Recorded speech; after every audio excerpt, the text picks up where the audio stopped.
webinar with Nisai and Cialfo will begin shortly. So before it starts, I would like to invite everyone to settle and watch a video together.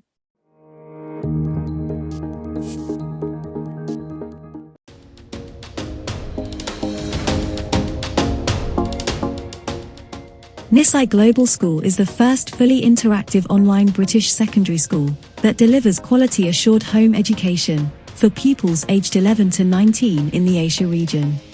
Nisai Global School offers a complete secondary education online.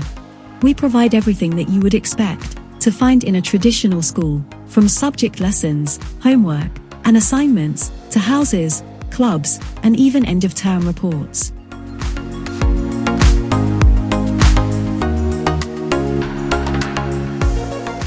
Being recognized as a Cambridge International School, the curriculum of Nisai Global School is adapted from the Nisai Virtual Academy, the Cambridge International Curriculum, and leading to Cambridge IGCSE A-level qualifications.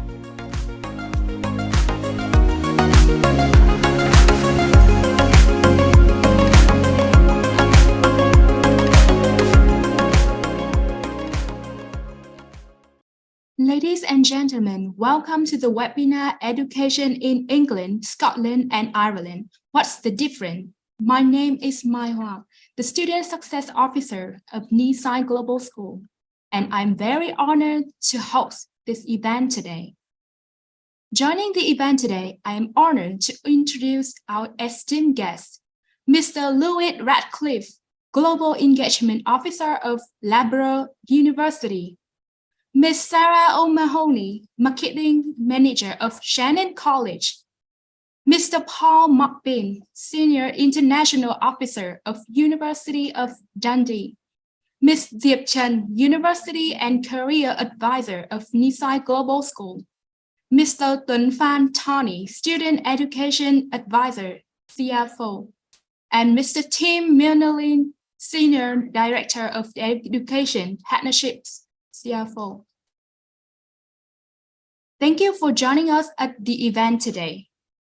In years of dedication to excellence in learning, teaching, and leadership, Nisai Global School encompasses online learning provision and blended learning provision in order to support students globally with a personalized and high-quality education. Our most prioritized target is to offer students the most suitable path to lead to their tailored dream. The webinar today aims to provide parents and students with suitable information regarding the international pathway and the available opportunities for Nisaiers in Europe, especially in 3 universities in the UK and Ireland. The agenda for the event today includes: first, what do students need to prepare for studying abroad in the UK and Ireland? Second, students' opportunities at Loughborough University, Shannon College, and University of Dundee. And the last one, questions and answers. So, ladies and gentlemen, without further ado, I would like to invite everyone to settle and listen to Ms. Diệp Trần, University and Career Advisor of Nisai Global School. Ms. Diệp will introduce us to Nisai Global School and how Nisai Global School supports students in achieving their international dreams. So please welcome Ms. Diệp. Hey, hi, good evening, everybody. Hello. So thank you so much for coming to the webinar today. And it's such an honor for me to be a speaker at today's event. My name is Diệp, and I'm a university and career advisor at Nisai Global School. So as you know, England, Scotland, and Ireland have always been popular destinations for students. And these countries are famous for their beautiful scenery, diverse cultures, and of course, excellent learning institutions.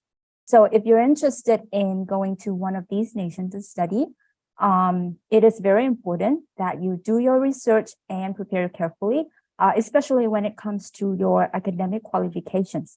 That's why in my speech today, I will share with you how Nisai can help you with your academic preparation to study abroad.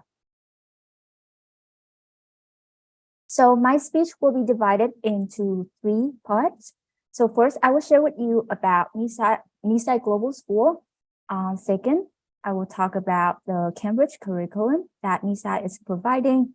And finally, how can students use the Cambridge qualifications to apply to study abroad? Okay, so let's get started with the first part about Nisai Global School. So who are we? We are a Cambridge international school that offers the Cambridge curriculum, which ranges from lower secondary to A levels to students all around the world. And we also won recognition for our standards and quality in teaching and learning, including the IQM Inclusion Quality Mark right here and the IQM Center of Excellence Awards. So a lot of learners at Nisai Global School come from like different countries, ethnicities, and backgrounds. So making it a truly multicultural and international community. We have committed students, those studying at both mainstream school and Nisai Global School. We have pupils that are homeschooled, which means they're learning at home with Nisai. We also have gifted students, talented students, so those who concentrate on their talents while still pursuing education. And lastly, pupils with special education needs. So as I've already mentioned, Nisai Global School offers Cambridge International Curriculum to its students. So having Cambridge qualification is a major advantage for kids who wish to study abroad because they're recognized by many universities around the world. And participating in Cambridge programs is an excellent way to get students ready for college. So as you can see, the pyramid-shaped model right here represent the specialization of the Cambridge curriculum. So the higher the levels are, the fewer the subjects students will have to study. However, the knowledge they acquire will be more in-depth and the learning process will be more personalized. So the Cambridge curriculum gives students the initiative to learn, and they will be able to choose subjects based on their own interests and abilities. So in today's session, I will focus on the high school curriculum, which is IGCSE and A levels. So first of all, let's talk about the IGCSE. A student will transition to the IGCSE curriculum once they have finished the lower secondary school program. So this is a widely used international version of the British program GCSE that is currently deployed in 145 nations. So with a system of more than 70 subjects, including 30 foreign languages, school will be able to consider teaching subject that suits the needs of the student in their regions. So at this level, student can choose subjects based on their abilities and interests, besides learning like the 3 most important subjects, which are math, English, and science. So before moving on to the next program, which is the IGCSE, which is the A levels, students need to take the IGCSE. So the IGCSE program will last for 2 years, and you will have to take the exam at the end of year 2. Moving on to A levels. So numerous students from this highly regarded international program have been admitted to some of the best universities in the world. So students can select from a system of more than 50 subjects in the program, depending on like what is provided at their school. So students normally pick 3 or 4 subjects to focus on. So they will select the courses that are appropriate for the field they intend to study at university or like suitable for the profession they hope to pursue in the future. So A levels require 2 years of study, and students can choose how they wish to approach each subject exam based on their study plans and, of course, like their abilities. And there are many benefits to studying and, like earning IGCSE and A-levels qualifications. But how does it help students who wish to study abroad? So let's move on to the next part, which is how to apply with IGCSE and A-levels.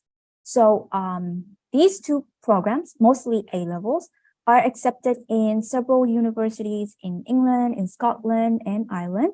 So when you complete the IGCSE program, you can use 5 IGCSE grades of C to apply to school that provide foundation programs. If you want to apply with your A-levels to study as a first-year student, you will need 3 scores. So if you have excellent grade, your chance to get into the school will be much bigger, because A-level courses are considered college level. Some school will transfer your grades to university course credit, in case you have good grades in certain subjects, which means less time, less money, and less effort for you. So let's take a look at the IGCSE and A-level subjects we offer in the next academic year at Nisai Global School. So I'm going to show you for IGCSE. Here are the subjects. So for IGCSE, we usually recommend students study 3 subjects, which are English, science, and math. So they can choose another one based on what they want to study in the future or what they want to pursue professionally. So for example, if a student is interested in, let's say, biological science, he can choose environmental management. If he is interested in social services, he can choose sociology, for instance. For A-levels, here are the subjects for the next academic year. So for A-levels, normally students sign up for 3 subjects, depending on their pathway. So if a student wants to study, let's say, business management in their, in university, he can study English language, math, and thinking skills. Another example, if he wants to pursue, let's say, hospitality, he can choose English, psychology, and also thinking skills. Okay, so here are some options for you to think about.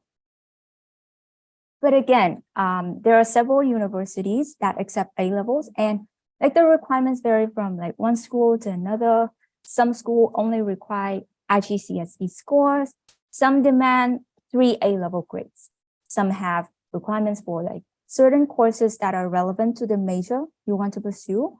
So the greatest advice that I can give you is to do your own research on the universities you wish to attend, because each one has various entry requirements for the candidates, depending on the major, of course.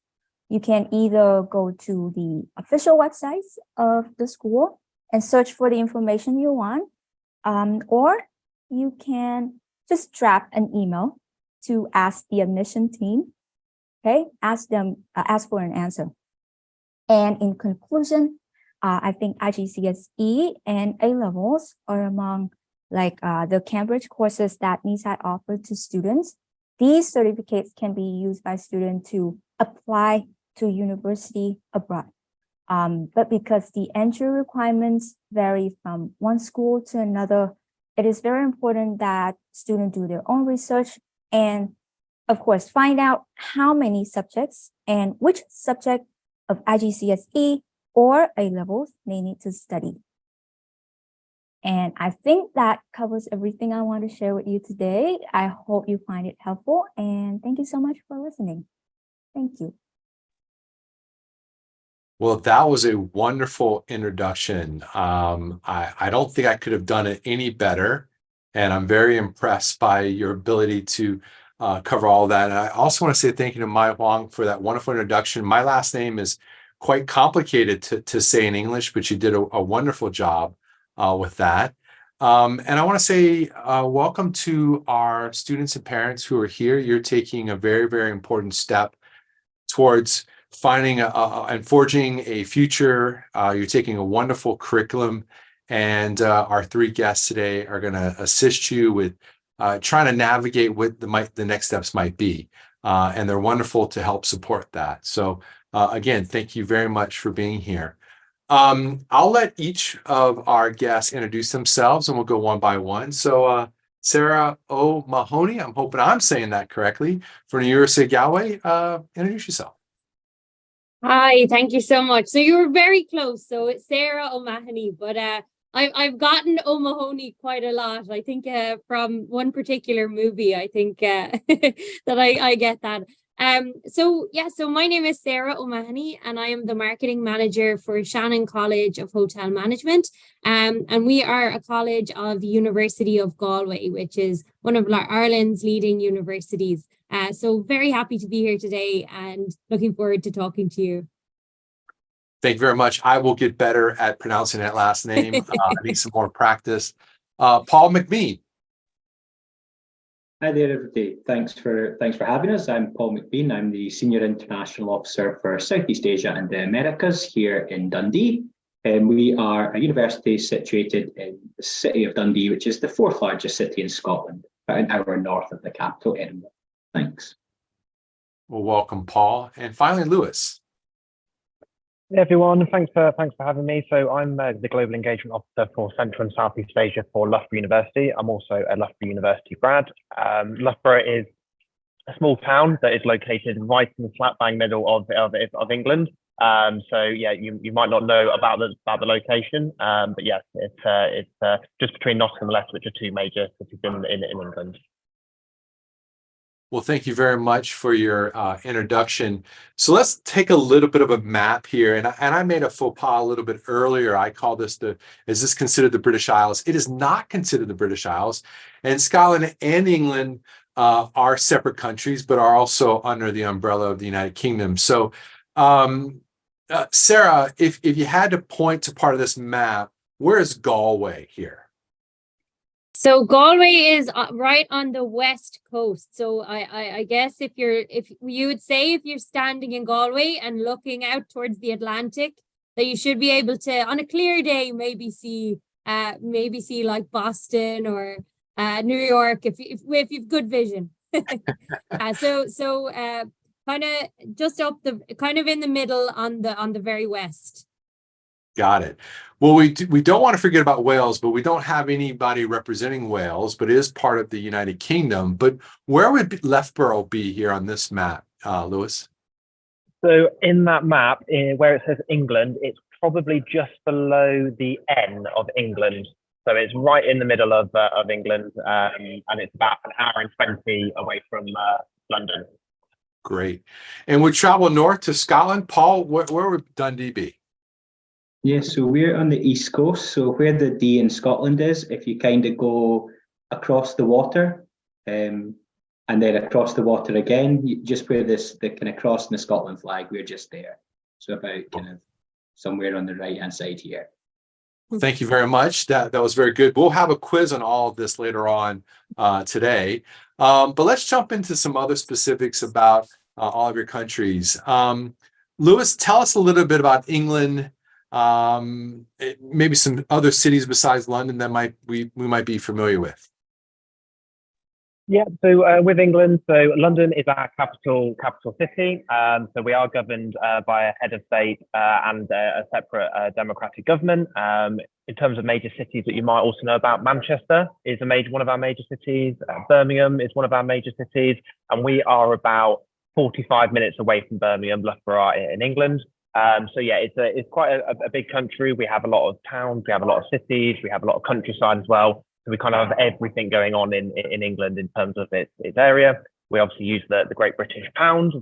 We are part of the British Isles, and obviously our language is English, which is very commonly used.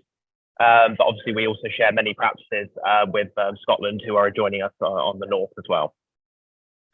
And let's talk about the difference there, Paul. Scotland, part of the UK, but it is Scotland.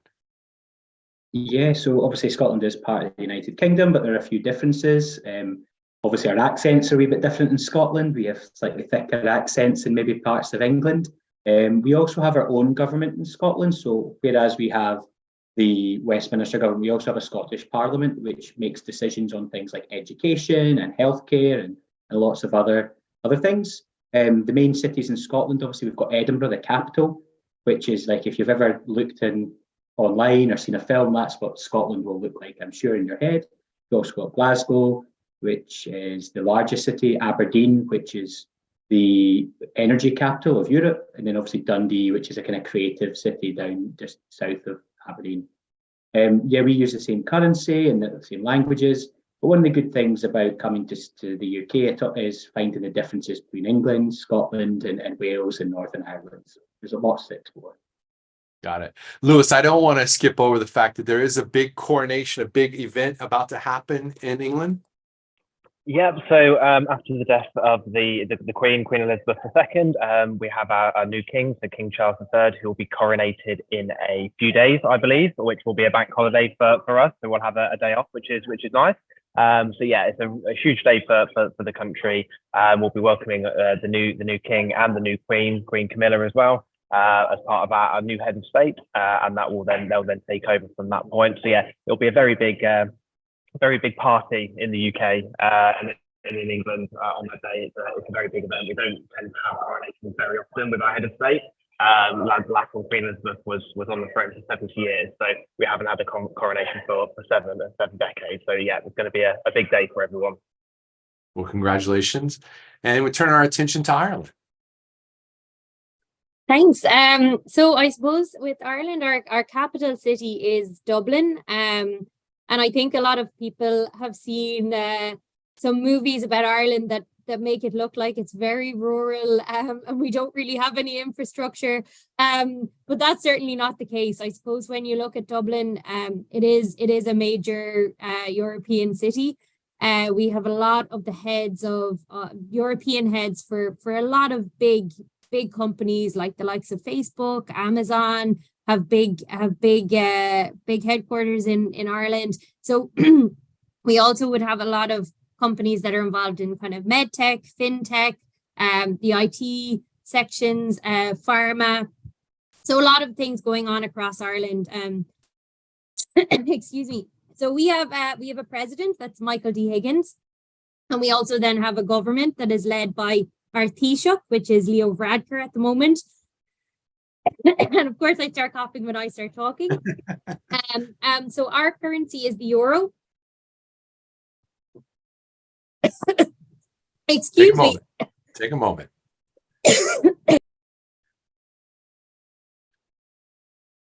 And it's good to know about Ireland. It is still part of the EU, so it does use the EU currency. And so that's some differences between a major striking difference. You may have known that a few years ago, England and okay, you got it, Sarah. Yeah, I think I'm okay now. Thank you. So we are still using the euro, and we are still a part of the European Union. And I suppose that's something to highlight, because I think some people didn't realize that. And another thing is that our first language is actually English in Ireland. But we do have our own language as well, which is commonly spoken in some parts of the country. But the first language is actually English. So something that's important for people to note as well. But we are also still in the EU and use the euro. Okay. Well, we're going to have a little fun here. We've got a few highlights. Of course, we're going straight back to Sarah here. We just thought we'd have some fun with this, and we'll let each of our presenters kind of take us through a couple highlights very, very quickly. Sarah? Yeah, so I suppose in terms of Ireland, I think a lot of things that we're very passionate about are things like the arts, music, sports, and I think that's going to be common across all three of these countries. We're all very passionate about these things. Some familiar names that you might have heard of, I suppose, the likes of James Joyce, Oscar Wilde, back in history. In terms of sport, Robbie Keane, Roy Keane, they'd be all pretty well known in terms of football.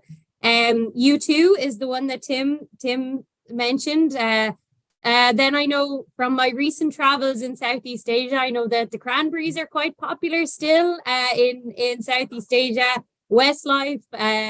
So the likes of Dermot Kennedy, Colin Farrell, Cillian Murphy, Niall Horan from One Direction. So yeah, a big emphasis on the arts and culture and things like that. We're pretty into. Two kind of unusual things to mention that were invented in Ireland. Firstly, Halloween.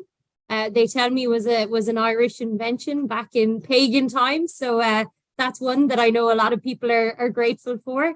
And then the duty free. So duty free was actually founded. It was an idea that was thought of by the same person who founded our college, so Shannon College of Hotel Management. So that meant that the very first duty-free shop in the world was located right across the road from where I'm sitting now in Shannon International Airport. So so there's just a few highlights, a few famous places there. We also do have a few traditional Irish sports, which when students do come to study here in Ireland, they often get involved in. So the likes of hurling, Gaelic football. So lots of things for students to get involved in. If you're looking for a pretty wild sport, just go on YouTube and search hurling. It is pretty wild, but there's some great ones. I was showing my age a little bit with the U2 one there, but thanks so much. I'll think about duty free the next time I'm traveling. Let's hit on some Scottish highlights with Paul. Yeah, so a bit like what Sarah was saying there, Scotland's also very kind of proud of the kind of arts and the culture. Particularly when you're in your smaller country, your kind of exports, like that, kind of do a lot to tell you a lot about where you're from. So some of the famous Scottish people at the moment, obviously Lewis Capaldi, who is a huge singing star from Scotland. He's probably just as well known for his funny Instagram videos as his songs. Obviously Sir Alex Ferguson, the famous football manager. Obviously I've been visiting Vietnam recently and lots of Manchester United shirts, so he came from Scotland. And one that I quite like is Andy Murray. So in the UK, they were desperate for a man to win Wimbledon for 70 or 80 years, and a moany Scottish man won it. So that was really good for all of us. Some famous Scottish inventions. So the most famous ones are probably the TV and the telephone, but also cloning of mammals. So very first cloning was done 20-something years ago in Edinburgh. So it was called Dolly the sheep. So if you come to visit Scotland, you can go to the National Museum and actually see that sheep's kind of body. I don't know what the word I would use is when they've died. Famous Scottish places. Obviously, we've got Edinburgh Castle, Loch Lomond, Ben Nevis. And you can go to the Home of Golf, which I know is very popular in Vietnam. Some of the local legends. Obviously, we have unicorns. So that is the national animal of Scotland. Maybe not what you always think of when you think of Scotland, but if you go to university campuses or you go around the major historic sites, you'll often see unicorns there, kind of showing that national animal. And probably the most famous legend is the Loch Ness Monster. So maybe you'll come to Scotland, do some sightseeing, and maybe see the Loch Ness Monster. I think if you catch the Loch Ness Monster, you'll be able to sell your story the world over and retire early. So lots to come and see and lots to learn about Scotland. Not a legend. It's real. It's real. And I'm really keen on the golf there. So yeah, the unicorn, that's pretty amazing. We turn over to some English highlights with Lewis.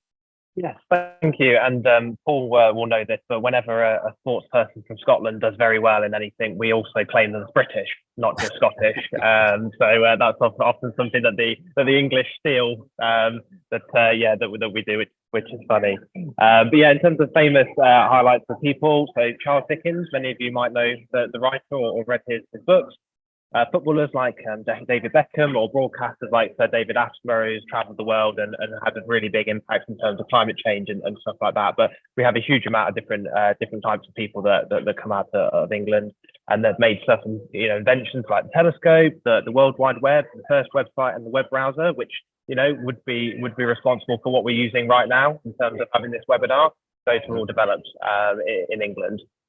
And that also includes the chocolate bar, which is a very British favourite. Many of you might have had Cadbury's chocolate, who have one of their major factories just down the road from us in Loughborough, actually, that you could visit if you came to Loughborough. So you can go to the Cadbury chocolate factory as well there. So An interesting stereotype, and maybe Scotland might also be able to link in with this, is that it is sunny sometimes in England and the UK. It might feel like it rains all the time and that the weather is absolutely rubbish, but there are days that it is nice. So in the summer you can get, and then in the spring now you can get some really nice days in the UK. So it's not all doom and gloom when you come to English weather. Another famous place that you might want to come and visit if you came to England would be Stonehenge. So that is a prehistoric monument in England. It is basically a load of really, really big rocks in a big circle that was created during the pagan times. And you can go and visit it, and it has lots of cultural ties to the land and the area. So that's something really interesting that we have. And you'll see that just at the bottom of the screen, a picture of that. One of the legends that we have in England, and actually only about 20 minutes from here, is Robin Hood. So it's actually the most searched British legend in England. And it's the man that stole from the rich to give to the poor. And there is Sherwood Forest, where he was believed to have lived about half an hour away from the Loughborough campus up in Nottingham, that you could also visit. And that's a really interesting legend that you'll see lots of, around the area if you came to visit. In terms of sports, so one of our biggest sports that we invented was football over 100 years ago. You'll also see lots of other sports like rugby is very big in the country, and also cricket. Cricket is a very classic English pastime that can go on for a very, very long time. That's one of the popular games that we play here. And if you came to England, there are loads and loads of opportunities to get involved in these kind of sports and have a really great time.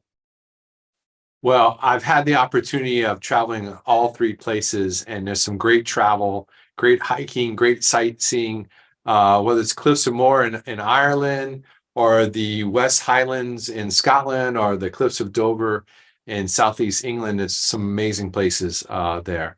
I'm going to put them all on a spot. I'm going to have each of our guests say a little bit more, just a short little things, maybe be inspired by some of the landscapes here. But Paul, lead us off. Yeah, so like you mentioned there, Tim, Scotland and the UK has lots of different types of landscapes. So you've got modern cities, ancient towns, beaches, countryside. So on the left here, this is a picture from Dundee Law, looking over the city and out towards the River Tay. So our campus is in the middle of all of that. Then this here on the middle picture is Tobermory, which is a little seaside town in the west coast of Scotland. You can go along and there's lobster catching and fresh seafood and little beaches and things, so you can get that traditional Scottish seaside feel. And then on the right, that is the Royal Mile, which is probably one of the most famous streets in the world, never mind Scotland. So you can walk down there and you can go and learn all about Scotland's history, as well as go to modern restaurants, cafes and bars. You can also go underneath the Royal Mile and go on a ghost tour, and also go to the old city that was built over the top in the 16 and 1700s.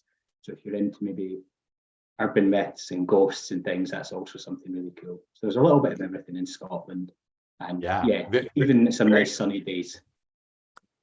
Very charming area, and great things to go out and explore around the country. Let's talk about Ireland. So I suppose similarly to Scotland, a lot of rugged landscapes. I suppose due to our location, we are located on the Atlantic Ocean. So these rugged landscapes you can kind of find the whole way down the west coast of Ireland. This is a very famous one here. This is on the left hand side. These are the Cliffs of Moher. So probably one of our most visited natural attractions in Ireland. Really, really beautiful cliffs. Again, nicer when the weather is good in Ireland and the sun is shining, but really beautiful part of the world to visit. Next, you can see here, this is actually Galway. So this is where our university's main campus is located. So right on the Atlantic coast again. So something that's really unique about our university is that you can walk right into the center of the city in 10 minutes from campus. And if you walk slightly in another direction for 10, 15 minutes, you can be on the beach. So yeah, a really beautiful part of the world that you can be in. The final picture here, I guess this is another mountain. I'm not exactly sure which one it is, but yeah, pretty typical of the rural side of Ireland. So there is there's plenty of opportunities to go and get lost in the wilderness in Ireland, and then very quickly be back into the centre of a modern European city. So definitely a good balance of both worlds. That's great. And finally, English landscapes. Yes, thank you. So I'll start off with one that you probably recognise very quickly in the bottom right-hand corner, which is our capital, so London. So that is Tower Bridge, and you'll see that we've got the skyline and the River Thames in the background there. So we have quite a range of different environments in England. So obviously our major capital, where you've got the hustle and bustle of a major city, and we also, Loughborough itself, have a campus there on our sports park as well, that we use for postgraduate studies. Bottom left, so we'll go to the other side, is actually our Loughborough campus. So that is one of our buildings, one of our major buildings on campus, that you can see on a very nice flowery summer day. So that's very typical of some of the campus-based universities we have in England. They're very green, very open spaces, which is really nice for students to experience.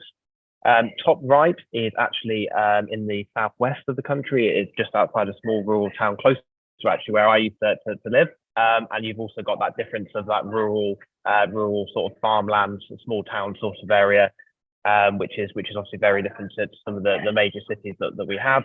And then to the left, to the left-hand side of the top and left side is the Lake District. So we have that just between sort of the top level cities in England and Scotland. We have the Lake District, where we have lots of mountainous regions, loads of lakes and small towns, and that. It's a really, really nice area for students to actually go and visit. It's very accessible. Tourism is huge in England. So we always say if students get an experience to come to England, go to the major cities, but also go to some of these more rural places like the Lake District, because they're lovely.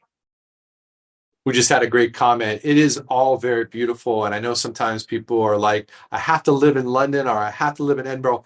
Listen, there's some great spots. You're going to be able to experience that. Maybe it's the only time in your life you might live somewhere outside of a major city. And I've also learned that it's never bad weather, just a poor choice of clothing. So that's the way you have to look at it that way. We're going to transition and we're going to talk about the educational overviews, and we'll just kind of follow from left to right. So we're bringing Lewis back to talk about England and the educational overview. Yep. So with England, so we have a lot of this is used on the Loughborough basis. It's very similar across all sort of English universities. So a 3-year course is a standard course. So you'll do 3 years of academics back to back. But there's also the opportunity for a lot of our universities. You can do a 4-year course where you can take an industrial placement year, or you can do a study abroad option. A lot of our universities have partners all across the world, so you can go and study with those abroad, but the general type of degree is a 3-year degree, and then there's sometimes those options to do that. And obviously, if you are an international student who successfully completes their undergraduate degree, you can then stay up to 2 years after with our post-study visa.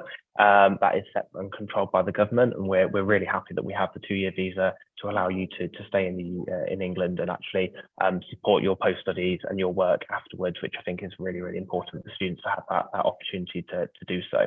And a visa, so yes, the visa will be needed. And the university sponsors students to come over internationally. So all English universities will support their international cohorts coming over, whether that might be visa questions and visa support. Okay, well, thanks, Lewis. We'll hop over to Scotland. Yeah, so quite similar to Lewis. We obviously, I'll go from the kind of bottom up. We also have the same visa process as the rest of the UK. So students will be sponsored by the universities to help apply for the visa. The visa will also cover things like access to healthcare and everything. So it's a really good process to go through, because it helps set up a lot of those things that you'll need.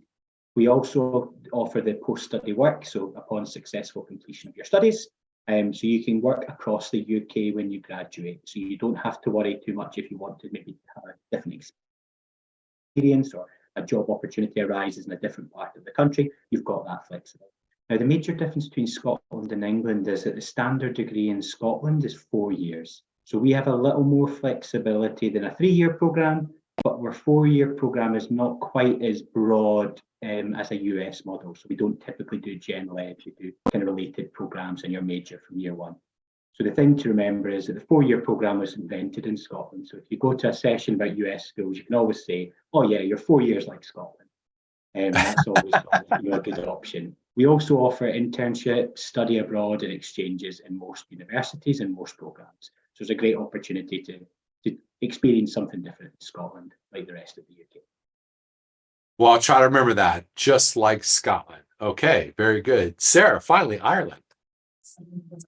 Yeah, so I suppose we're similarly, obviously, following from Scotland. A lot of our degrees are 4-year degrees.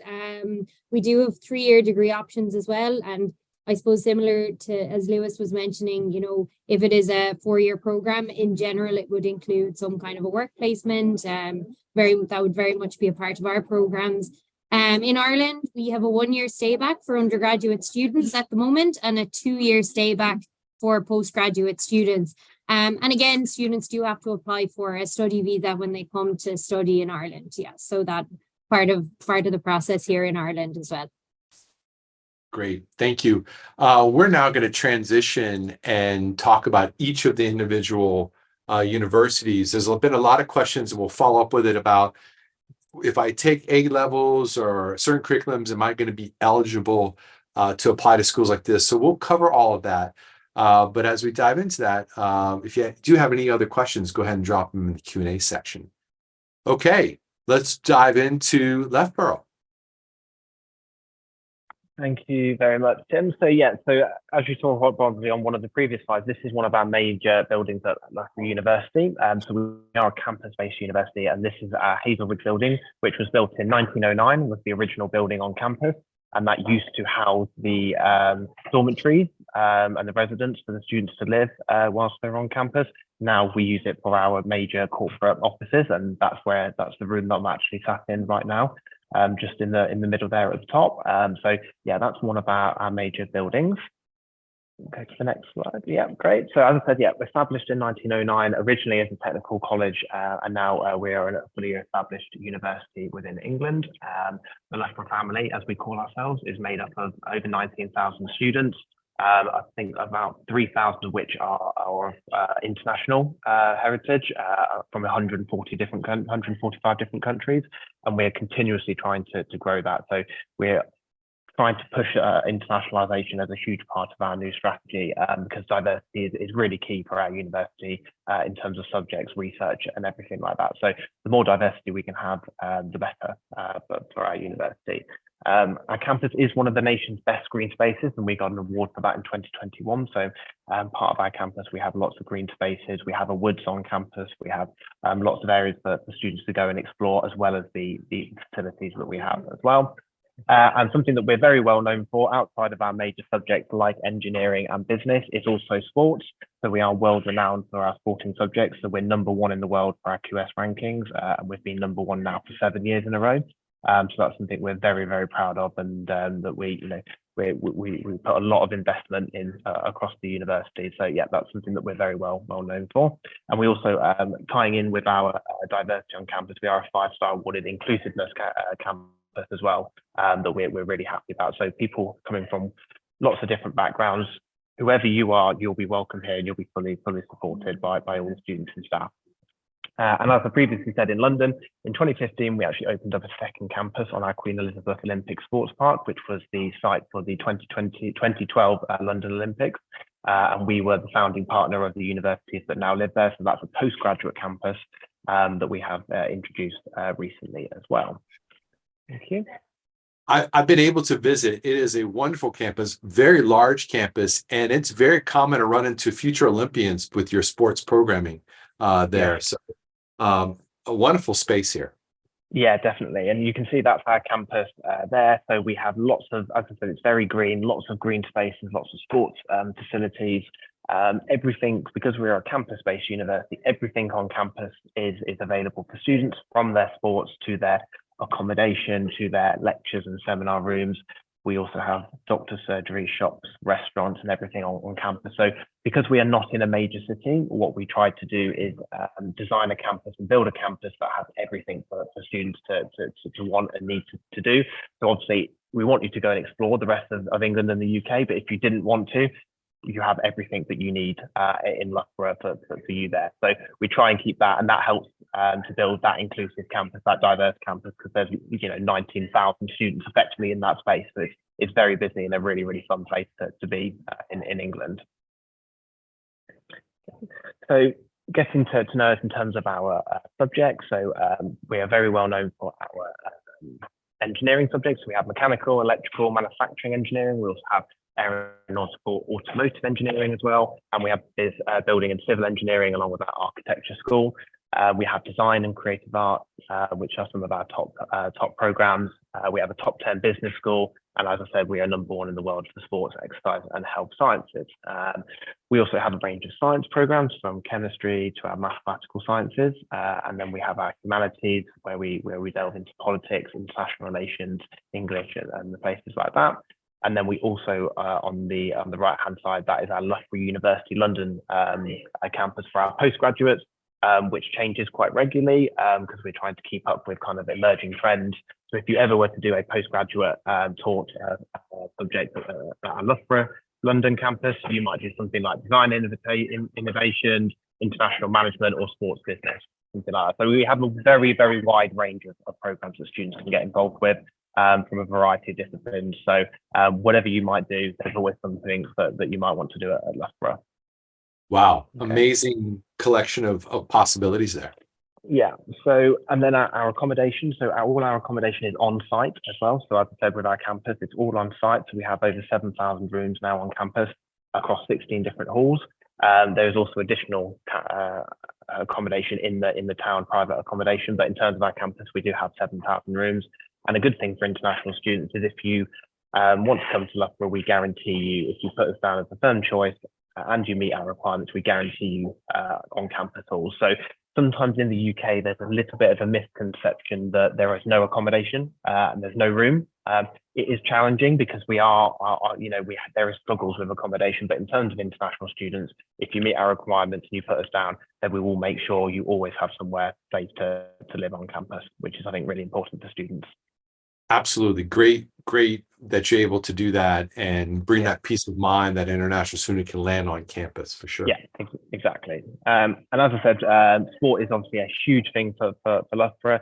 If you don't do sport, that's okay. We still have over 90 different clubs and societies that you can get involved with. But obviously sport is something that we have world-leading facilities in. So from our Loughborough Lightning netball facilities to our football stadium to our internationally recognised water-based hockey pitch.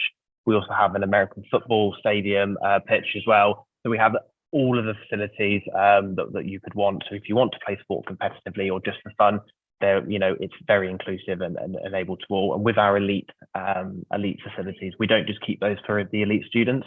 You might go to our Olympic level swimming pool and you might be swimming with some of our gold medalists who train there from British swimming. So we have a really good variety of sports, but we also make sure that's inclusive and accessible to all of our students, regardless of who you are. Got it. Well, great. And we're going to transition and go across the aisle to Ireland and the University of Galway. Thanks, Tim. So our school is a part of the University of Galway. So University of Galway was founded in 1845, so quite an old university. And in total, our university has about 18,000 students. So quite a big number of students on within the university. I myself work for Shannon College of Hotel Management, which is a school within the university. So in our school, we specialize in one particular area, and that is combining business and international hotel management. So we actually have a remote campus, and our campus is located 1 hour from the university's main campus. We're located in a place called Shannon in County Clare. We're located right on the beautiful Shannon estuary, which is obviously where our name came from. And the two programs that we offer at undergraduate level are a Bachelor of Business Studies in International Hotel Management and a Bachelor of Commerce in International Hotel Management. So I know we don't have a whole lot of time, so I'm just going to run through very quickly the structure of our programs. So I suppose something that makes our programs a little bit different is that we do have a very unique study environment. So we're only a small campus where on our campus, we only have about under 500 students as part of our student body at any one time.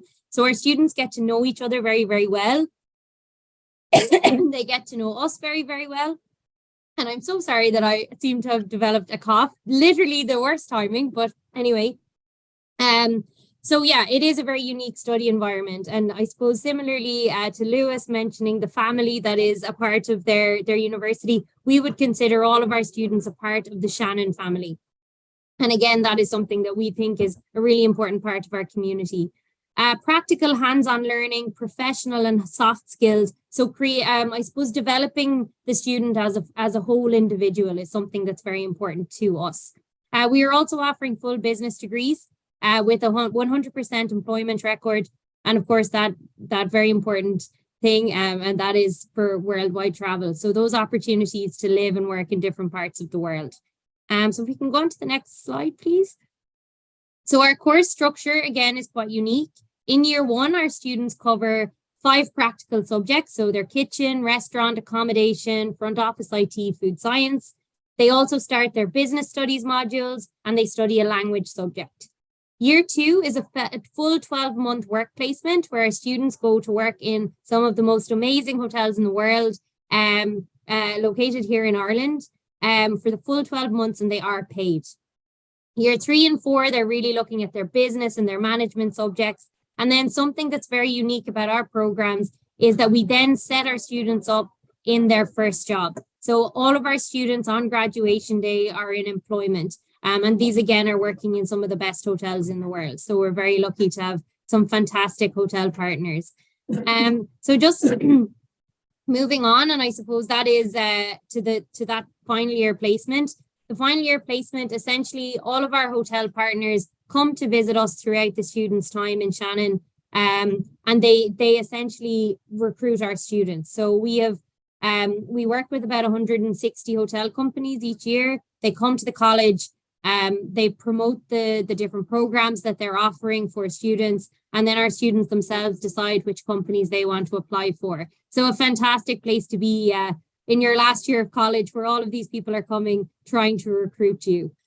So that is the final year placement. And I think that's kind of a quick synopsis of what we do in Shannon, because I know we're coming up to running out of time, so don't want to take any more time. Absolutely. Thank you so much. I would say anybody interested in business and wants to be traveling and hotel management is a great option with that. I know we're getting a few questions in the chat. I promise you we will get time. We're right on time with everything.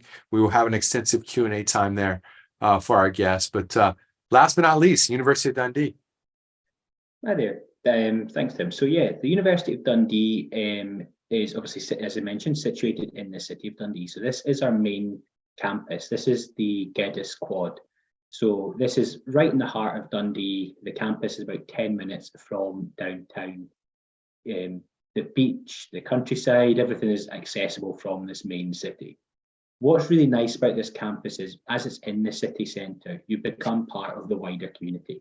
So when you come to Dundee, you'll get to know the city, you'll get to know the local area, you'll have your favourite coffee shop, your favourite bar, your favourite restaurant, and you'll start to see familiar faces. So when you come, you become part of that wider community, and that's something that the university takes really important, is a really important part of the experience. The next slide, please. So this here just gives you a wee bit of an overview of the university. So we were founded originally back in 1881 by Mary Ann Baxter, originally as a college of the University of St Andrews. St Andrews is the oldest university in Scotland and is about 25 minutes from Dundee. The idea behind the University College was that Dundee and the local area needed more people to go through education and to be able to study different programs. So Dundee was created with that in mind. So Dundee was actually the first university in Scotland that actually taught men and women side by side. It became an independent university in 1967 as the size of the programs, the size of the student body started to get too big for it just to be one little college of a wider university. Today we have around 17,000 students, and actually around 25% now of our student body come from outside the UK. So if you come to Dundee, there'll be people from all around the world. So maybe be people similar to yourself coming from Southeast Asia, or people from all, from West Africa, from South Asia, from Europe, from North America. A great chance to make global connections and friendships. It's an active student body with around 230 student societies and sports clubs. So you can get involved in everything from theatre to soccer to whisky society to political society. So there's a little bit of everything for some, to do in Dundee. Dundee as a city is a UNESCO City of Design. So when you come to Dundee, it has a strong heritage of design industry. So that can be everything from material designs like jute, right the way through to things like computer game design in the 21st century. It's also home to the V&A, which is a branch in Dundee. So they purposely chose Dundee because of those design links. So about 10 minutes from campus, you can go and learn all about UK and Scottish design with world-class exhibitions that come through. At the moment, there's one on tartan, the national kind of dress of Scotland, and you can learn all about that. It's even got examples of stage costumes by musicians, including David Bowie. So one day after work, I'm definitely going to go and have a look at that exhibition. Next slide, please. So we have a number of schools in the university. So as you can see here, we've got everything from art and design, business, to life and medical sciences and engineering. So there really is something for everybody at Dundee.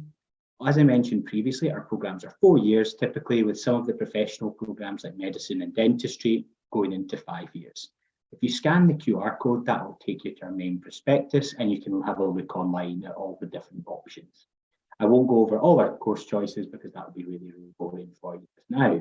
But scan the QR code, that will take time. Now, going into the sports and societies a wee bit more, this just shows you, the different types of things we offer. We have student radio, TV, students association, as well as very active in student support, student events, as well as the day-to-day running of the Students' Union. So when you come to Dundee, it's an active student body. You can find similar interests, explore new things, and really shape your experience. The last slide, I think. Student support is obviously a big thing at the university, not just in Dundee, but across the UK and Ireland. So these are some of the things that Dundee offer, which I'm sure will be offered at Loughborough and over in Galway as well, and Shannon. So when you come, you can get academic advisors, counselling support, disability support. There's international advice centres as well. So if you come to Scotland and you have no idea what to do on day one, you can go in, take part in the different welcome week activities, but then throughout the term, you can go to those centres and get a bit of advice and a bit of guidance. Because everyone, when you go and live somewhere or work somewhere new, needs a wee bit of support. So hopefully when you come to Dundee, you'll get that nice balance. Thanks very much. Well, I have to admit, of all the years of hosting universities, you guys have been probably the most concise, on-time group I've ever worked with. So congratulations with that. We do have a ton of questions. We're going to do a little segue here. We're going to bring in our friend Tony from Cialfo, and he's going to talk a little bit about Cialfo, and then we'll welcome you guys back for a little Q&A. So Mr. Tony, how are you today? I'm doing very well. Thank you, Tim. Thank you, all of the guest speaker, for all your amazing sharing. I'm sure that all of the students and also the parents has learned a lot about your beautiful country, your beautiful university and college. So I would like to spend the next 5 minutes to talk about Cialfo and what we're doing. And I believe that what we are doing right now will be beneficial for all of the students, current student and also the potential student for Nisai Global School for the future. So let me share my screen and then I will talk more about Cialfo. Okay, so this is the slide. So for all of the current students, I'm sure that you all know about Cialfo. You have your own Cialfo account, have been play around and like get the benefit of Cialfo. But for who are new to Cialfo, then I would like to make a short introduction. So Cialfo is meaning for like a combination workforce, faster, higher, and stronger. So this is the spirit of the founder of Cialfo, and so all of the staff at Cialfo are working tirelessly to get the support for the students that we are working with. So our mission is that we will make the education accessible to all more than 100 million students globally from now until 2030. So what we are the student network that we can help connect the high school students to the university and colleges around the world and help them to simplify their college application journey. So right now we are partnering with more than 2,000 plus high school in over 100 countries around the world. And we also help these students to connect with more than 1,000 plus university.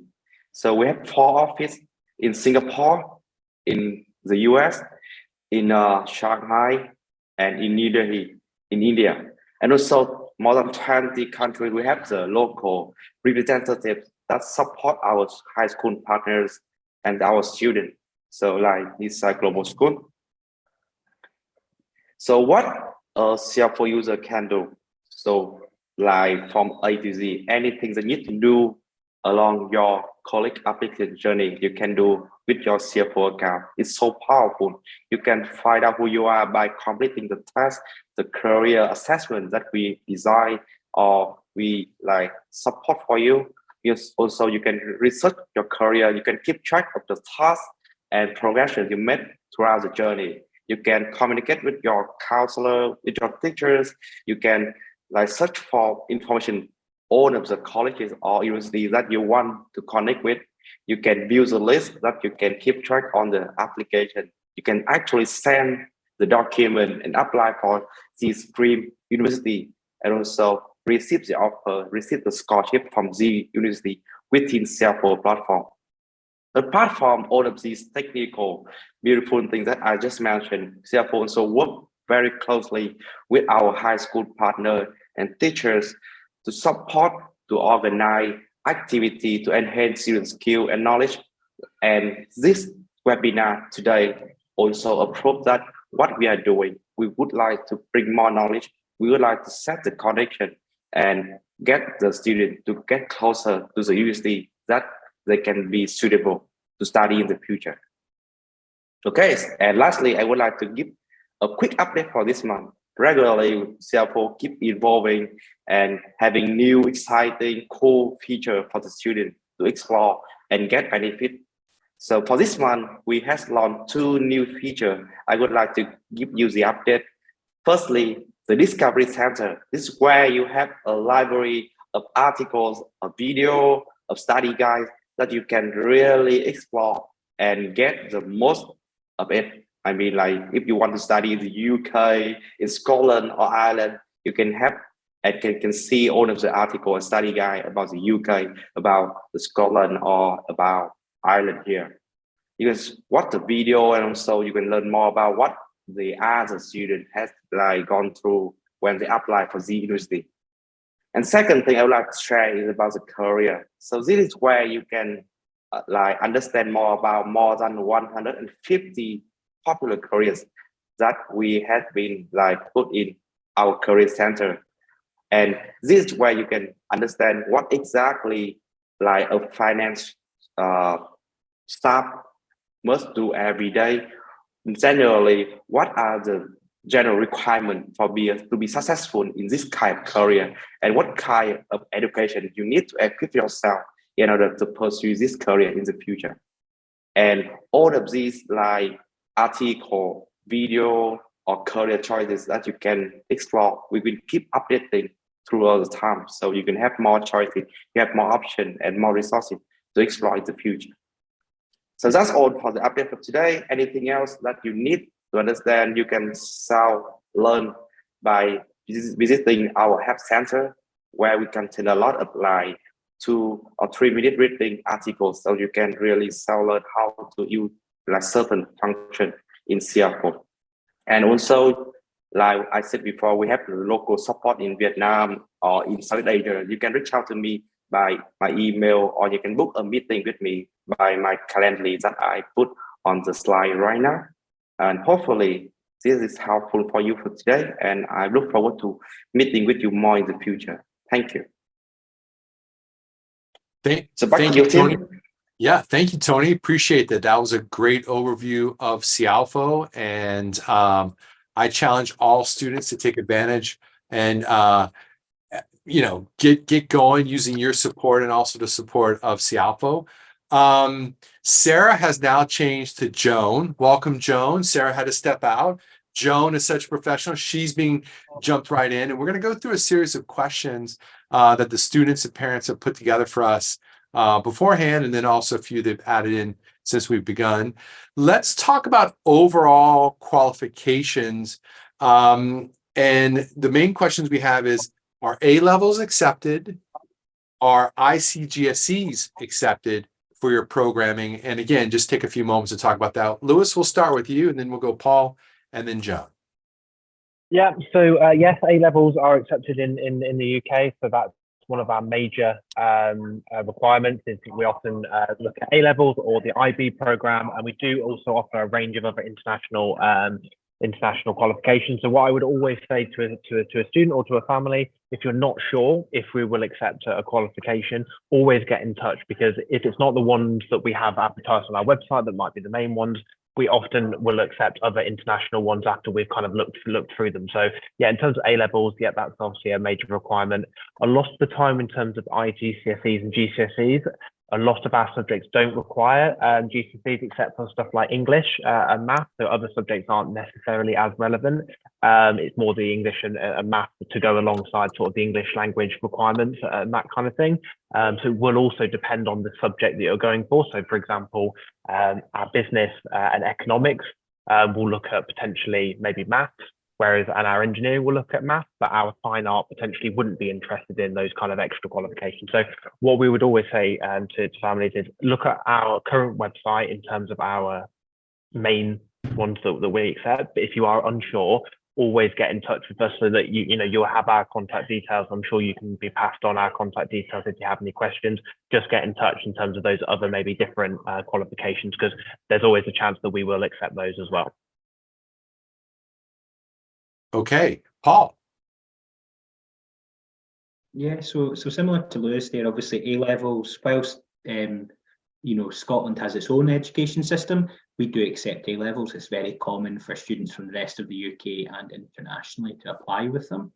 A-levels will get you in, provided you get the relevant grades in the right subjects for any of our undergraduate programmes. If you're looking for IGCSE, similar to what Lewis said, that we may ask for certain levels of C's and above in certain programmes.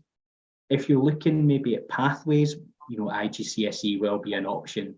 What I would certainly say though is, if you're maybe unsure what major you want to do, what career you want to do, sticking in at school and doing your A-levels will then allow you far more options amongst your university choices. Whereas if you maybe know already the type of programme you want to study and the type of institution, then doing your IGCSE and moving into a pathway might be the right one for you. But I think it's about checking those options.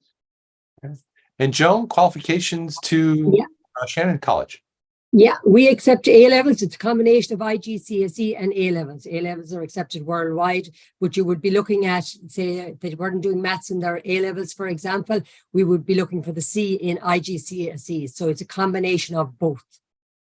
Okay, well, thank you very much. You would be looking at other subjects, and obviously the English qualification, if they don't have it in their A-levels, you would be looking at either doing an English exam or what they have in their GCSEs.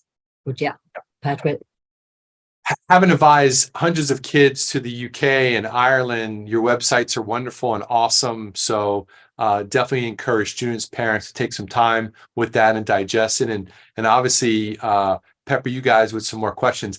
Evidently, I was over eager to run the Q&A section, but I need to hand it over to Mai Huang. So Mai, you want to take over the Q&A section? And I think we may have a video or two. Yes, thank you. Thank you, team, for all of your evaluation information, and also Mr. Radcliffe, Ms. Molly, and Mr. McBean. So I think that we will have a few minutes to wait until we get back to the Q&A session. Before we enter the Q&A session, go back to the Q&A session, I would like everyone to watch a short video about Nisai.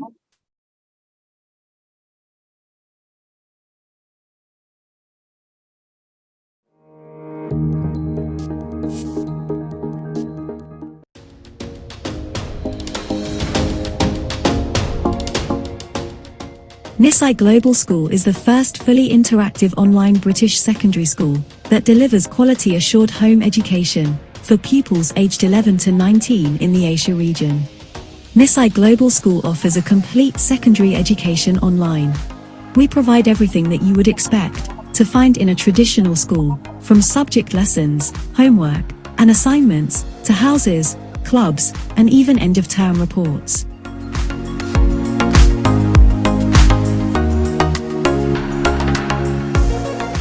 Being recognized as a Cambridge International School, the curriculum of Nisai Global School is adapted from the Nisai Virtual Academy, the Cambridge International Curriculum, and leading to Cambridge IGCSE A-level qualifications.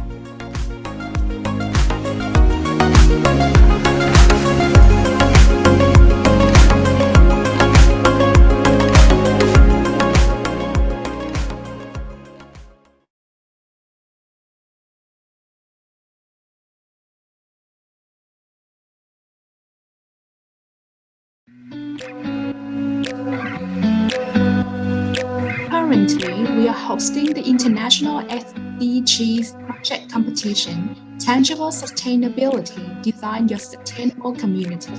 This competition is for students aged 10 to 16 from all over the world, interested in practicing kindness activities, implementing international projects, and enhancing their profile. Round 1 preliminary of the competition is open from 8 May to 18 May. Interested students can find more information and sign up for the competition on our website.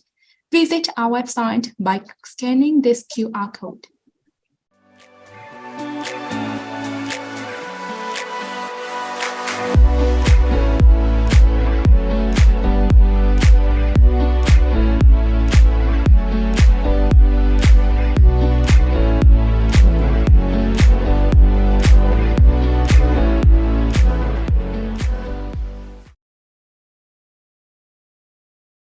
Okay, so follow the agenda. Now it's time for everyone to discuss and share their thoughts, and we will go back to the Q&A session. Since we first published the official announcement about this webinar, parents from all over Asia have been sending questions to Nisai. So today we only have about 30 minutes for the Q&A session, and we will proceed with the questions sent to us in the text chat. So for the first question, I have been abroad in Europe during my university years. I have not been to the UK or Ireland, sadly. So I am interested in the bachelor program for my younger brother regarding business. Can you share a few details about the program, the requirements, the duration, and the opportunity postgraduate maybe? My brother is very energetic and he enjoys busy cities. So would the degree have network opportunities or something like that? Can I get the answer from one of our university here? Can I ask Mr. Radcliffe? Yeah, so that's fine. So at Loughborough, we have a business school where we will offer business courses. So we offer a range of courses from business management to marketing to finance and accounting as well. So we have a range of business courses. They're structured on a 4-year degree. So that's one of our 4-year courses where you'll do 3 years of academics, and then between your second and final year, you'll do an industrial placement where you'll go into the world of work. So for example, if your younger brother wanted to gain that kind of work experience, we would support him in terms of getting that. We have loads of industrial links all over the UK and also internationally that you could do that. And our business programs are basically built on the first year, you'll learn a range of different subjects within business. And then in your second and final year, you will then go on to specialize and choose more optional modules. So for example, in the management course, if you are particularly interested in the management of finance, you could then pick more financial related subjects later on in your degree. Or if you're more interested in the management of marketing, you could then choose more marketing ones. So we're very flexible as well with our degrees. In terms of entry requirements and A levels, we would be looking at sort of 3 A levels at AAB to ABB, that sort of range, but we don't ask for any specific subjects. So if you didn't do maths at A level, that wouldn't be an issue. Okay, so can I get more answer from the University of Dundee, Mr. Murphy, for this question? Yeah, so kind of quite similar there to what we've just heard. I think when looking at a university, whether it's Dundee or anyone else, you can have a look at the entry requirements that will be listed under the business school and prospectus pages. Typically, we would look for at least 3Bs. There's for most of our business programs, we don't have any specific entry requirements. But we may, for things like accountancy and finance, having a strong numeracy skill set, whether that's a good performance at mathematics or statistics or economics. I think as well, when it comes to looking for those opportunities for future career and work opportunities, it's important to see whether universities do offer study abroad or internships, and also what type of experiences those actually are. Because it might be that somebody comes with a particular environment that they have in mind, and that's really important to them. Or it might be that the program and the content is most important. So having a look at the environment, the academics, and also the opportunities for those extracurricular options is really important. I think as well with things like business as well, it's important to make sure that if somebody's looking for a business program, it's the right type of program, or are they maybe wanting to take another program and combine some business modules. So some of our university programs will have things in engineering and life sciences with some business components throughout to allow students the opportunity to develop their skills and get a bit greater understanding of business.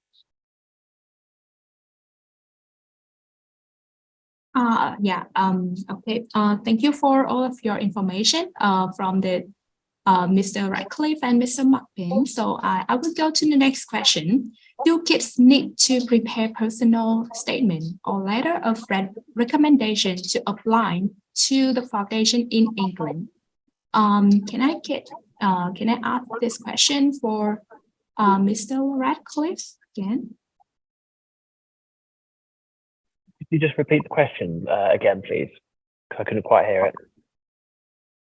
Do kids need to prepare the personal statement or letter of recommendation to apply to the foundation in England? So it very much depends on which foundation program you go on. So for example, we don't actually do foundation programs on Loughborough through Loughborough directly. We work with the Cambridge Education Group, CEG. So their foundation programs are run at Loughborough, but we don't run them ourselves. So the application program process to the foundation program might be slightly different to, for example, applying to an undergraduate degree through UCAS where a personal statement is needed. I know that is currently being reformed at the moment, and we're waiting to find out what the exact information in the future will be as to what will be included. But in terms of foundation programs, it will be up to the specific university or the specific company who runs the foundation program to decide if a personal statement or what the application process would be. Okay. Thank you, Mr. Radcliffe, for your answer for this question. So you mean that it will depend, right? It will depend on the subject or the fields that the students will apply. So yeah, for the foundation programs, they'll be run by different universities in different ways. They'll be run by different companies who might, like Loughborough, have ours with a company called On Campus, who is run by the Cambridge Education Group, and that will depend. Whereas applying to a UK university through UCAS is exactly the same process for all. So the foundation programs are slightly different. Yeah, okay, thank you. So I will move to the next question from Mr. Tony. My child is at year 1 IGCSE and want to find more information about the scholarship of the foundation and undergraduate. So what reliable source should I find about the scholarship? Yeah. Okay, thank you for the question. So I would like to answer this question for the parent, right? So Cialfo had like a library of more than 14,000 different universities and like 100,000 of different programs that students can apply to. So they can really go on their Cialfo account have been provided by Nisai to them, and then they can start really researching about the programs that may be suitable for them. And then from each university and college that presented on Cialfo. We also work like very close with this university to get the scholarship uh, amount for them, not only provided by the university, but also Cialfo has been organized our own Cialfo scholarship fund to provide for students. So very easy, you can go on our university search function. You can search for any university and you can see the amount of scholarship may be eligible for you to apply. So it really really straightforward and self-explanatory. If you go on our Cialfo platform, you can see it and make sure that you keep going back and keep updating the new scholarship programs that are available for you for new cycle of application. So these are suggestions. And one more thing, if you need any personal support, we also have our student education advisor based on each country. So you can really ask the Nisai counselor to connect with our Cialfo student advisor, so we can really working individually with students to advise on the scholarship or the choices may be available for them. Okay. Yeah, thank you, Mr. Tony. So Cialfo is always here for your information about the scholarship. Okay, so I will go to the next question for Nisai. Can we register with Nisai for IGCSE exam? How to sit for the exam if we are abroad? Please advise me for the exam fee. So please, Ms. Diep, can you please answer this question?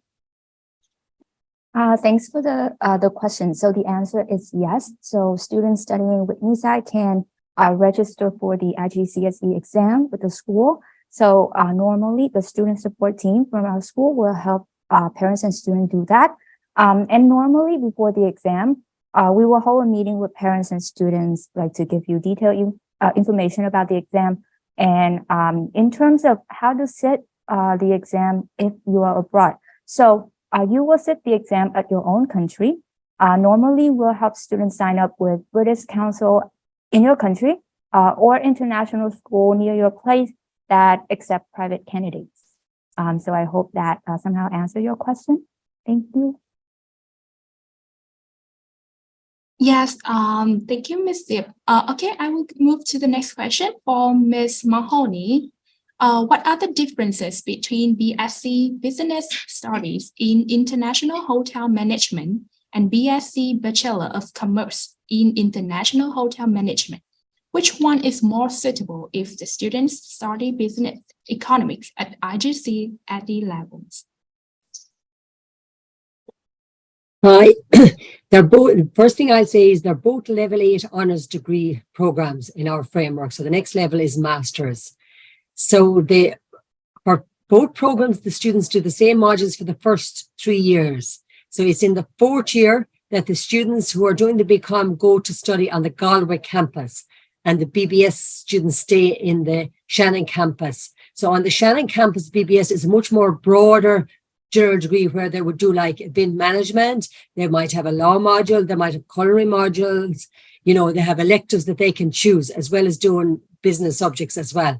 The BCom then is where they just specialize in just one area. So it might be international business, it might be marketing, it might be accountancy, it might be finance. So that's the big difference. The BCom just specialize in one area, whereas the BBS is much more broader and general.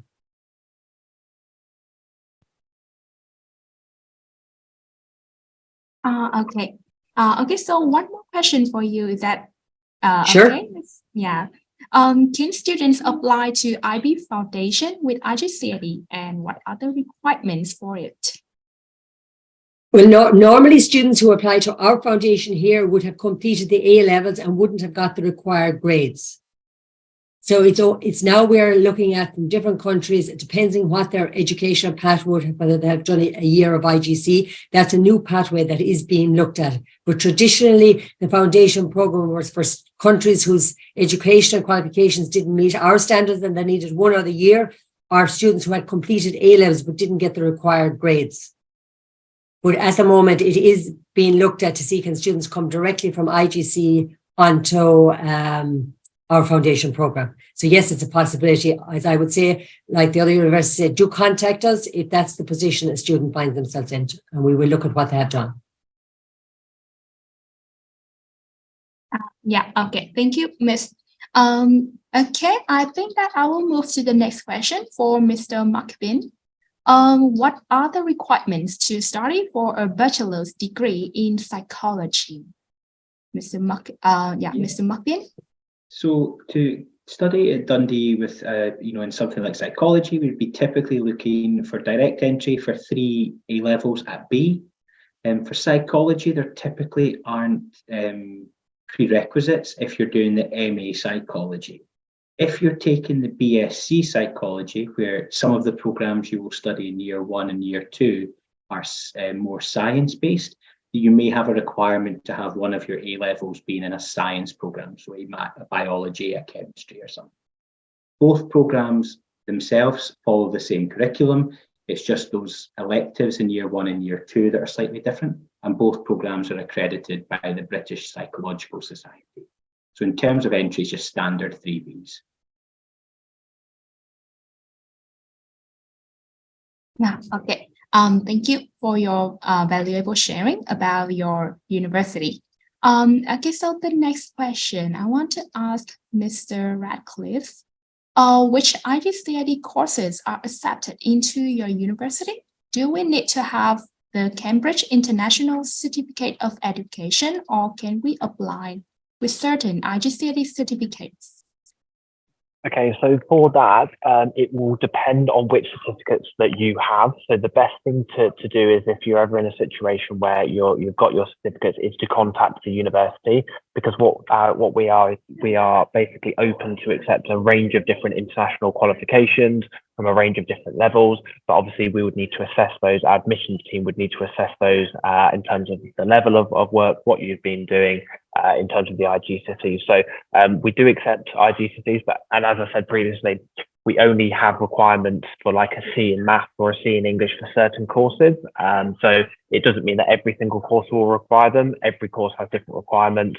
And some don't have any at all. So what we would always say is, if you're ever in that situation, contact us either in an international or admissions team, and then we can contact our admissions and say, yes, we can accept these, or no, we can't. But we are very open to international qualifications. We're very open to recognizing them. So it's the best thing is to contact us.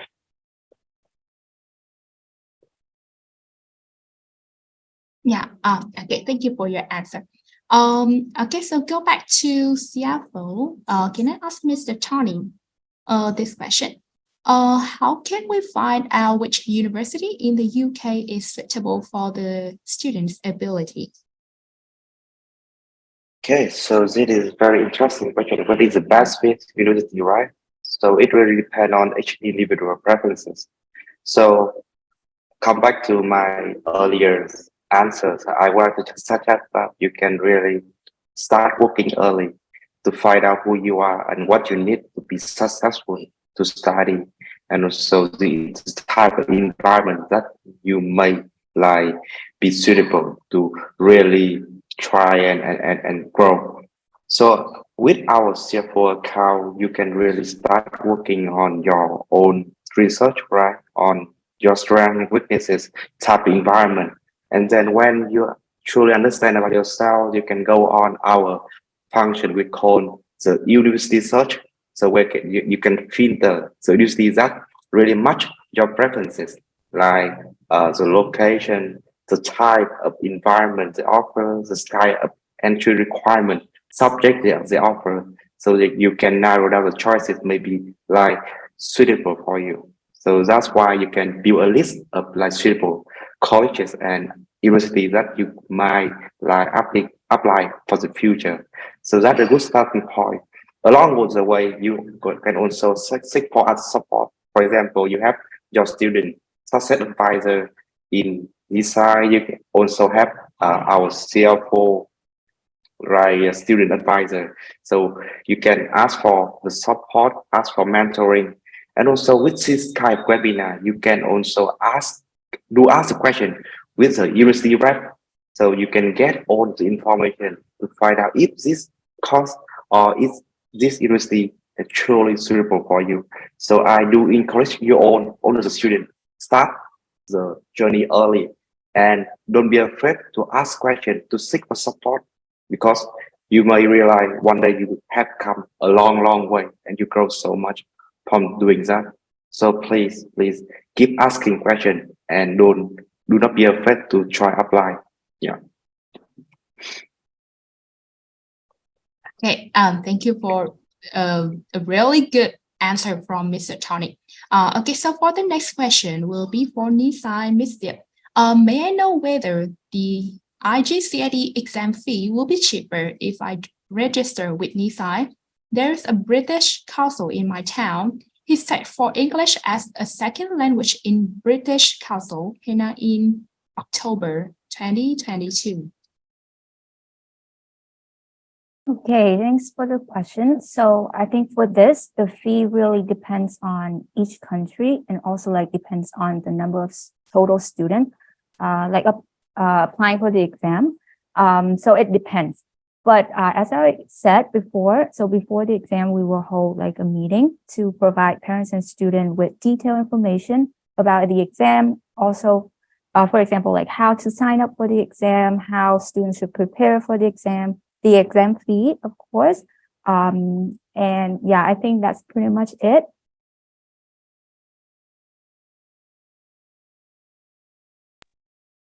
Yeah, okay, thank you for the answer from Miss Diep.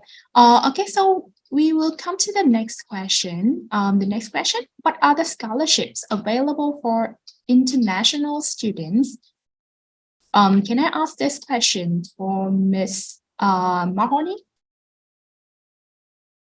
The scholarships available for international students in your university.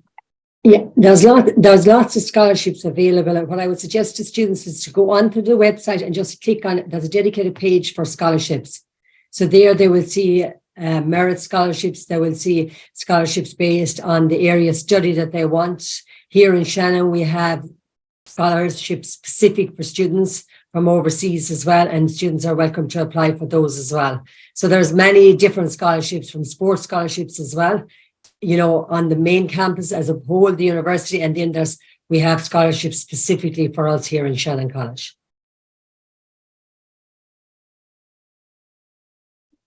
Yeah, okay, thank you, Miss Sarah. So how about in the University of Dundee, Mr. Muffin?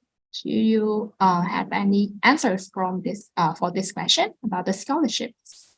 Yes, so in Dundee, we have a couple of scholarships available. We have our Global Excellence Scholarship, which is applicable to all students apart from those enrolling in medicine and dentistry, and that is a merit-based scheme. So if you get a particular grade in your A-level, IB, or whatever curriculum, you'll be assessed for that when you submit your application. If you don't quite get the merit-based grades, you can apply for the Global Citizen Scholarship, which is £5,000 per year. Now, those scholarships are open for every year of your studies. So if you do a 4-year program, there'll be a discount on each year. What I would say is, following on there from our last panelist, is just check websites, have a look at the entry requirements, what the conditions of any of the scholarships are. All universities in the UK and Ireland, or most UK and Irish universities, will have, if they have a scholarship, will need you to have an offer. So it's important to apply first, have your offer, and then look for scholarships. We sometimes have people who apply for scholarships and they haven't applied to Dundee, and we obviously have to reject them. So have that application made, that offer made, and then look for the scholarships. Yeah, okay, so I want to ask one more for Mr. Radcliffe. How about the scholarship in the Loughborough University? Yeah, so in terms of our scholarship, so we offer a scholarship for international students for 25% off their first year of studies. It is academic based, so very similar to what the other panelists have said. And what same as what Paul said, is that don't apply to our, or try and apply to our scholarship. Make sure you go for the application process of the university first. What we do at Loughborough is we automatically consider. So when you apply to our university, we will check your application and your grades, automatically decide if you would be suitable for one of our scholarships. And then we will, when we send you your offer, we will then let you know about the scholarships that you'd be suitable for. We also offer a sports scholarship, but because Loughborough is very high up in terms of sports in the UK, it is only available to people who are sort of performing around the junior national and international level. And that's a scholarship of up to £5,000. And that's something separate that, you know, if you were coming as an elite athlete to the university, we could also consider. But yeah, make sure you apply to the university and then go down the scholarship route that way. But we also have a really good website that outlines all of our scholarships that are available, how they work, and all the requirements. So everything is also available on our website. Okay. Yeah. Thank you, our guest speakers, for all of your valuable sharing about your university and opportunities for our students. So, ladies and gentlemen, the event is ending soon. As the host of the event today, we would like to thank our honored guests, teachers, parents, and students who have spent their precious time joining the event. Your support is extremely valuable to us. We hope that you will continue to support us in the future. Thank you so much and see you again at our next event.